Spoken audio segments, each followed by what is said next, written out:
Hello friends, आज हम metals and non metals के बारे में पढ़ेंगे जो पॉलिटेक्निक एंट्रेंस एग्जाम के लिए काफ़ी इम्पोर्टेंट है। इसी टाइप का क्वेश्चन पूछा जाता है। ये सभी एनसीईआरटी बुक से लिए गए हैं। तो देखिए, अपने शुद्ध रूप में धातु की तरह धातु की सतह चमकदार होती है। धातु के इस गुणधर्म को क्या कहते हैं? ठीक है, तो इस मेटल के इस प्रॉपर्टी को हम लोग क्या कहेंगे? धात्विक चमक। ठीक है,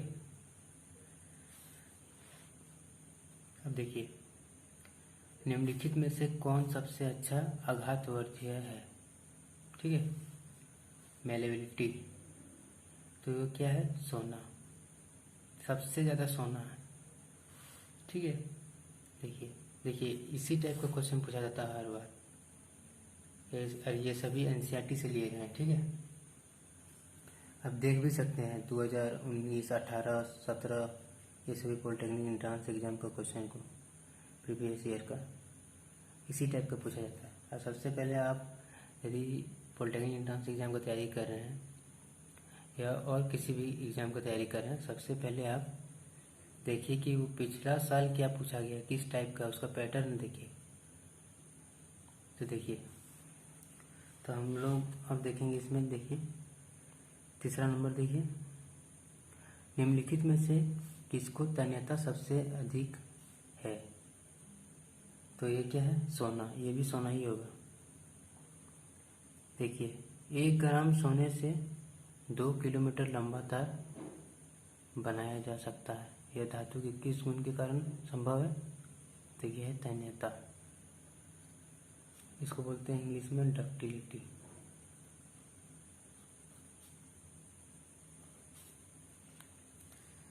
डैश ऊष्माकी का सबसे अच्छा चालक है। हीट का सबसे अच्छा कंडक्टर क्या है? तो है चांदी। ठीक है, सिल्वर। सिल्वर का क्या होता है सिंबल? Ag। ठीक है, इसका होता है एटॉमिक नंबर 47। ठीक है, और सोना का कितना होता है? सोना का होता है Au और इसका होता है एटॉमिक नंबर 79। ठीक है, और कॉपर का, इसका तो आप जानते हैं Cu, इसका Al। ठीक है, अब देखिए, धातुएं जैसे डैश और मरकरी ऊष्मा के खराब चालक होते हैं। तो इसका क्या हो जाएगा?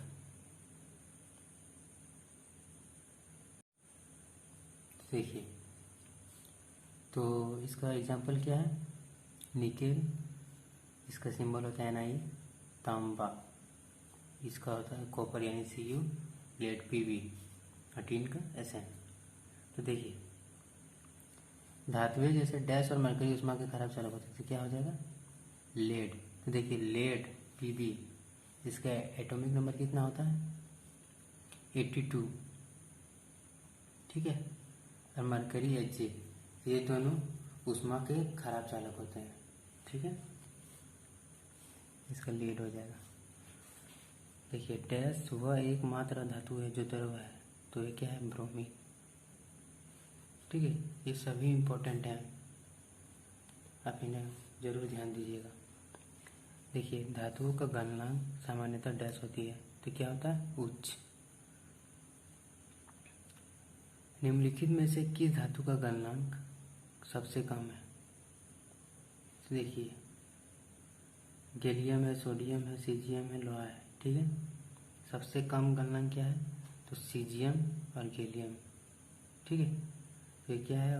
और 1 और 3 यानी ऑप्शन सी में है। एक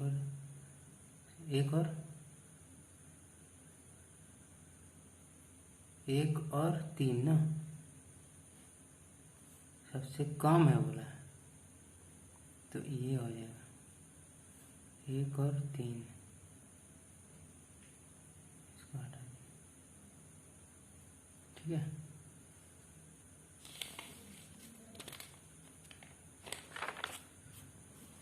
देखिए, सामान्यतः धातुएं चमकीली होती है, लेकिन डैश एकमात्र धातु जिसमें धात्विक चमक होती है। तो क्या है? आयोडीन। ठीक है। कार्बन का कौन सा अपरूप सबसे कठोर प्राकृतिक पदार्थ है? देखिए, ये दोनों क्वेश्चन पॉलिटेक्निक एंट्रेंस एग्जाम में आ चुका है। ठीक है। तो क्या है इसका? हीरा। ठीक है, सबसे कठोर पदार्थ है और ये कार्बन का अपरूप भी है, एलोट्रोप। देखिए, डैश एक अधातु होते हुए भी विद्युत का चालन करता है। तो ये क्या है? ग्रेफाइट। देखिए, अब पेंसिल, अब जैसे हम लोग लिखते हैं पेंसिल, तो उसमें जो उसका नोकीला पदार्थ होता है वो क्या होता है? वो ग्रेफाइट का बना होता है। तो ग्रेफाइट में देखिए, उससे करंट पास हो सकता है। ठीक है। और ये एक क्या है? अधातु भी है। देखिए, निम्नलिखित में से कौन सी धातु इतने मुलायम होते हैं जिसे चाकू से भी काटा जा सकता है? तो देखिए, ऑप्शन में लिथियम, सोडियम, पोटासियम, ये सभी है। ठीक है। देखिए, यहाँ पर अब निम्नलिखित में से किस धातु का घनत्व इतना कम है जो पानी में तैरता है? तो क्या है?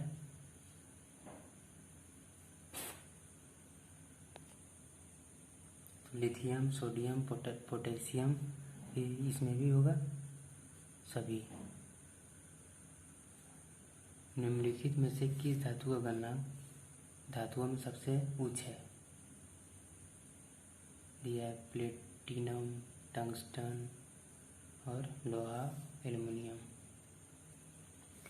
तो टंगस्टन होगा इसका। ठीक है, जिसका सिंबल है W, और इसका मेल्टिंग पॉइंट कितना होता है? 3380 डिग्री सेल्सियस। ठीक है। देखिए, अधिकांश धातुएं ऑक्सीजन के साथ मिलकर ऑक्साइड बनाते हैं, जो जल में घुलकर डैश बनाते हैं। तो क्या होगा इसका? तो क्या है ऑप्शन में? अम्ल, क्षार, लवण, उदासीन घोल।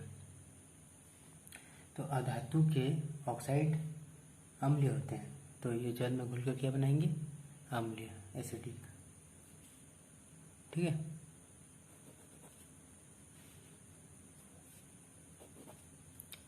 अब देखिए, धातु के ऑक्साइड डैश होते हैं, तो धातु के ऑक्साइड क्या होते हैं? क्षारीय होते हैं, बेसिक नेचर के। ठीक है। ये काफ़ी इम्पोर्टेंट है। ये एनसीईआरटी का है और एनसीईआरटी से यही सब पूछा जाता है। अब देखिए, जब कॉपर को वायु की उपस्थिति में गर्म किया जाता है, तो यह ऑक्सीजन के साथ मिलकर काले रंग का कौन सा पदार्थ बनाता है? तो क्या है इसका? होगा क्यूप्रिक ऑक्साइड, CuO। ठीक है। देखिए, ये सभी फॉर्मूला इम्पोर्टेंट है। क्यूप्रस ऑक्साइड क्या होता है? Cu2। ठीक है। और देखिए, लेड ऑक्साइड, PbO। ठीक है, इसका भी आप लोग याद रखिएगा। देखिए, निम्नलिखित में से कौन उभयधर्मी ऑक्साइड है? Amphoteric oxide. ठीक है। तो जिंक ऑक्साइड ये क्या है? Al2O3, magnesium oxide. ठीक है। Aluminium dioxide. अब देखिए, तो मेटल का ऑक्साइड क्या होता है? बेसिक नेचर का। नॉन मेटल का ऑक्साइड होता है एसिडिक नेचर का। ठीक है। और जिंक ऑक्साइड और एल्युमिनियम ऑक्साइड ये क्या होते हैं? बेसिक और एसिडिक दोनों होते हैं, इसीलिए इससे बोलते हैं हम लोग एम्फोटेरिक ऑक्साइड, यानी उभयधर्मी ऑक्साइड। और ये एम्फोटेरिक ऑक्साइड बेस से रिएक्शन करते हैं, तो ये बनाते हैं साल्ट प्लस वाटर। ठीक है। और एसिड से रिएक्ट करेंगे तो भी साल्ट वाटर बनाएंगे। ये सब भी आप लोग नोट कर लीजिएगा कॉपी में। हाँ, तो इसका क्या आंसर हो जाएगा? उभयधर्मी पूछा गया है ना, तो ये है जिंक ऑक्साइड और ये एल्युमिनियम ऑक्साइड, यानी ये कर दो तो 1 2 किस में है, ऑप्शन सी में है, मार दीजिए आंसर। और देखिए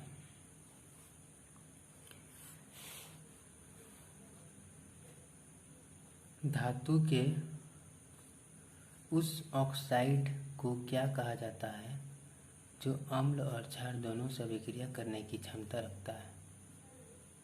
ठीक है, मजबूत अम्ल, स्ट्रॉन्ग अम्ल एसिड, स्ट्रॉन्ग बेस उभयधर्मी एम्फोटेरिक ऑक्साइड, ठीक है, उभयधर्मी सल्फाइड एम्फोटेरिक सल्फाइड। तो इसमें क्या होगा, उभयधर्मी ऑक्साइड यानी एम्फोटेरिक ऑक्साइड। ठीक है, निम्नलिखित में से किसे सुरक्षित रखने के लिए केरोसिन तेल में डुबा कर रखा जाता है। तो इसका क्या हो जाएगा, सोडियम है, पोटासियम है, उपयुक्त दोनों, मैग्नीशियम। तो क्या होगा, सोडियम और पोटासियम दोनों। ठीक है, अब देखिए सामान्य ताप पर मैग्नीशियम, एल्युमिनियम, जिंक, लेड आदि जैसे धातुओं की सतह पर डैश की पतली परत चढ़ जाती है। तो ये क्या है, ऑक्साइड की परत चढ़ जाती है। ठीक है, देखिए एल्युमिनियम को अगर एयर के कांटेक्ट में छोड़ देते हैं तो एल्युमिनियम के ऊपर एक ऑक्सीजन का पतली परत, ठीक है, एक थीन लेयर चढ़ जाता है। उसके बाद इसका ऑक्सीडेशन नहीं होगा और मेटल संक्षारण से बच जाती है। ठीक है, रोस्टिंग नहीं हो पाता है।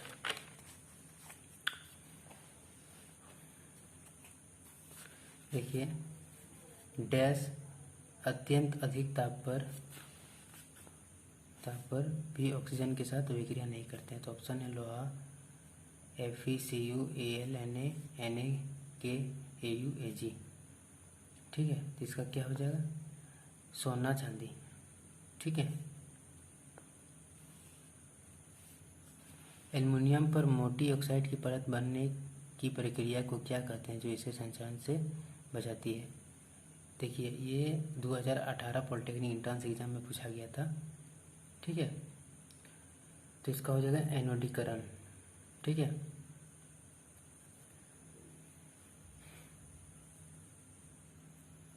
अब देखिए जल के साथ अभिक्रिया करके धातु ऑक्साइड बनाती है और डैश गैस उत्पन्न करती है। वो क्या है, हाइड्रोजन गैस। ठीक है, देखिए आप मैंने अभी जितना भी आपको MCQ दिखाया इसमें से फिक्स है। ठीक है, क्वेश्चंस आना ही आना है क्योंकि ये NCERT के है। और ठीक है, और इस टाइप एग्जाम में क्या होता है, ज़्यादातर NCERT का क्वेश्चन पूछा जाता है। देखिए तो आज के लिए हम लोग इतना ही करते हैं और इसके नेक्स्ट वाले वीडियो में हमें कुछ आगे और MCQ को देखेंगे। तो आज के लिए इतना ही, धन्यवाद।